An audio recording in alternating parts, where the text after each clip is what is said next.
guys, I'm Caroline Hansen with the Wanda Storytellers Club, and today I'm going to read you When Lightning Comes in a Jar by Patricia Polacco. I got it at the Wanda Mount Pleasant Library.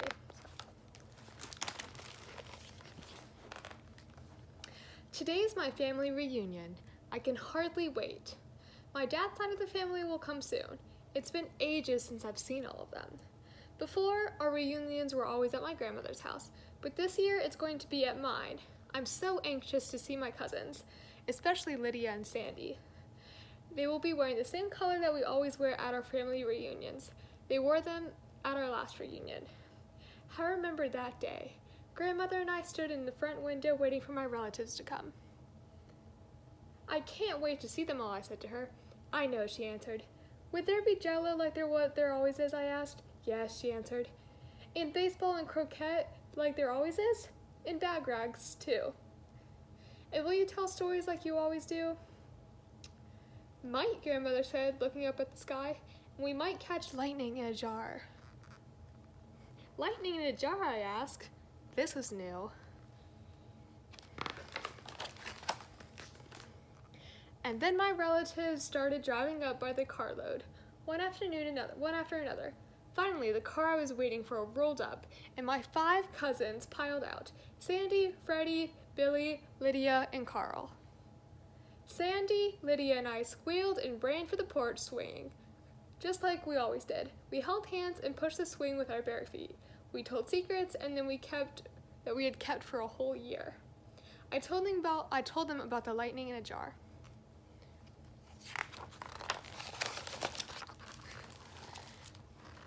When my dad called out, "Who's going to help unload the baskets from the car?" we shouted, "We will!"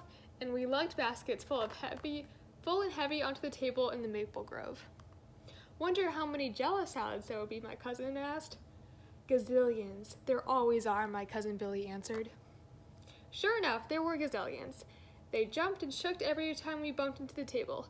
They seemed alive. There will be many meatloaves too, my brother chimed in. Then we all unpacked them. Zillions of meatloaves. They were all different too. Each auntie had her own recipe, including Auntie Bertha, who made one with hard-boiled eggs in the middle.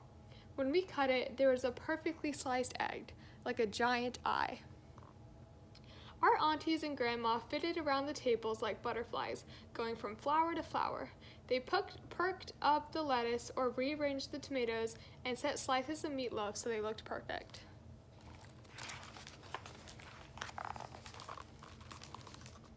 When grandma and the aunties took off their aprons, we all knew it. It was time to gather at the table. We all held hands. Uncle Wyland said the blessing. Then everyone sat down and dove into the food, piling it high on their plates, some as high as haystacks. My brother Richie was sitting with some older girls and came with our older cousins. He was acting silly. I could tell that he liked one of them. Embarrassing. When we all thought we couldn't eat anymore, Grandma and my aunties put their aprons back on and started getting all the pies and cakes from the kitchen. There was something magical about my grandma and his sisters this day, like they knew something they weren't telling. I did wonder how Grandma was going to catch lightning in a jar, so every so often I stopped her and asked her how. She just smiled and said, "Easy. Someday you'll do it too."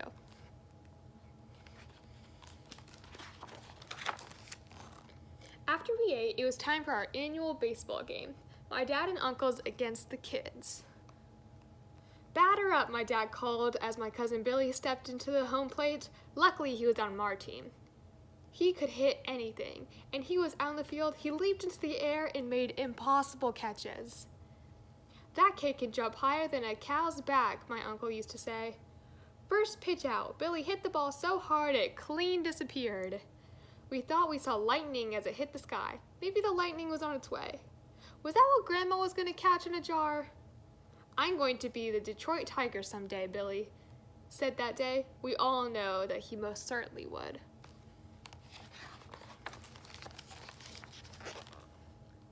Next, it was time for croquet, the biggest game of the day, which our uncles kept interrupting with friendly quarrels about bent hoops, crooked wickets, and wanting to take reshots. We had bag races, watermelon seed spitting contests, and rides on Grandpa's draft horse too. Until Grandpa waved a yardstick in the air, all of us kids dropped what we were doing and ran to the milk shed.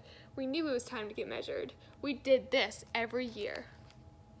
I liked looking at the marks my grandma and her sisters and her brothers had in the same doorway, some shorter than mine. Hard to imagine they were once like little kids like us.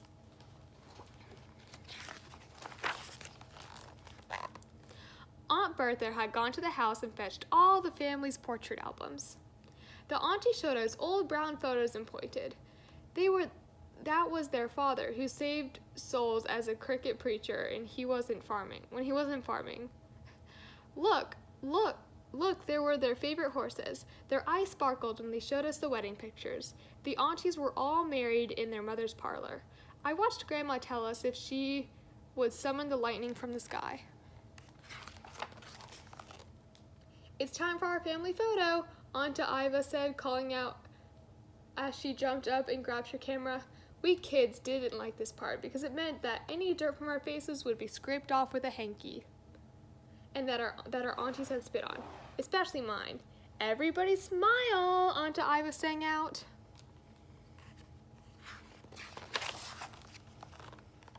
After this, the kids started to chant, "Stories, stories, stories, please." Grandma and her sister and brother started quiet and slow. Uncle Ernest told about milking cows faster than lightning. Grandma's told about how her and her sisters walked 7 miles to a one-room schoolhouse over in Lake Loke Center, and how each of them taught in that same school. Then there was some quiet as Aunt Iva started fanning herself. We all knew she was getting ready. I remember the day I was driving that ring home from school when I came upon a real rattlesnake. We all looked at one another. Rattlers weren't around these parts, so we knew that this was going to be good. That thing was all coiled up and shaking its tail. Not a rattling sound, something more like a loud buzz. Belle's horses just stood there and shook. "What did you do, Aunt Iva?" we asked. "Well, sir, I stepped out of that buggy, took my umbrella, and put it smack in the middle of all the snake coiled up. It just wrapped itself around the umbrella.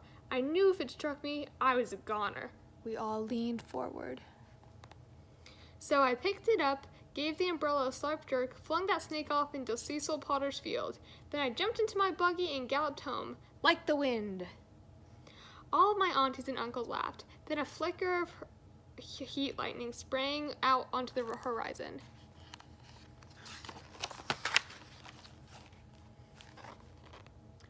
The air didn't move. Was some magic going to happen? Aunt Elda fluttered her fan. We all knew she was getting ready to top Aunt Iva's story. "Have I ever told y'all children about the time I took a ride in the first New Flangers motor cart in this here country?" "No," we kids sang out. "Well, sir, it belonged to L.D. Dunkle. My pa didn't approve of him, no never, no how. He's a wild kid," he'd rave.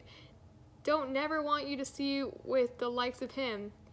Then one day I was walking home from prayer meeting, and he rolled up to me driving the shiniest machine I had ever seen. Aunt Ida stopped fanning started fanning some more. "What happened, Aunt Ida?" we begged. "Well," Aunt Ida crowded, "I climbed right into that thing.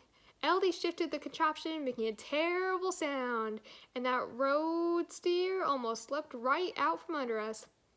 I went so fast my hair blew clean off. Were we going almost 40 miles an hour? We raced up Moyer Road, hurtling around Evie Peters' barn, almost flattening the Bender sisters' fruit stand, and then howled down Dietz Road." We gasped. And when we skidded to a stop in front of Pa's barn, there he was, just a-standing there. She stopped again and fanned herself. "What did he do?" Aunt Ida asked. "What happened?" We all pleaded. "Not a blessed thing," she answered and laughed so hard and she almost dropped her lemonade. Heat lightning flickered again. There was a low rumble of thunder off in the distance.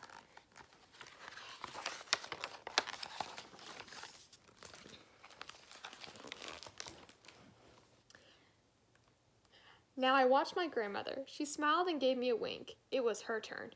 Well, grandmother began, I was but a girl, out plowing, helping Pa with the fields. His team could pull those rows straight as an arrow, but when his team reared and bolted and dragged me halfway down the field before I could free myself. When I stood up, there was a fierce clattering roar in the sky above me. We all leaned towards her. It was like thunder and fierce lightning.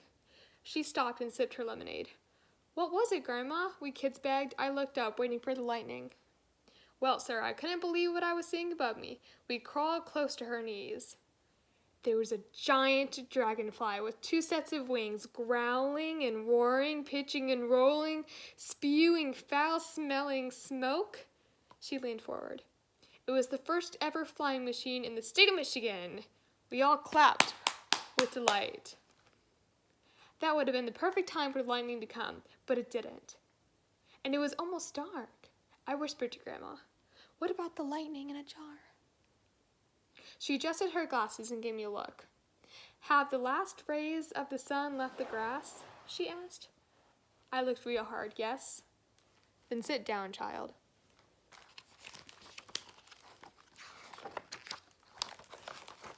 Aunt Bertha brought a wicker laundry basket full of glass canning jars and set them at Grandma's feet. Many years ago, when your aunties and uncles and I were only here but children, our grandpa showed us what I'm about to show you. She leaned down and touched the grass, cupping some in her hands. She thought for a moment and then said, Shadow length, the day near done. Birds fly low at setting sun. Stars will rise from earth below, and these hands their lightning will glow. Come upon lightning, come up stars, we'll snatch you into these here jars. She blew into her hands and let something go. It flew for a moment, then landed deep in the grass. We watched and watched, but nothing was happening. Low thunder rumbled just above us.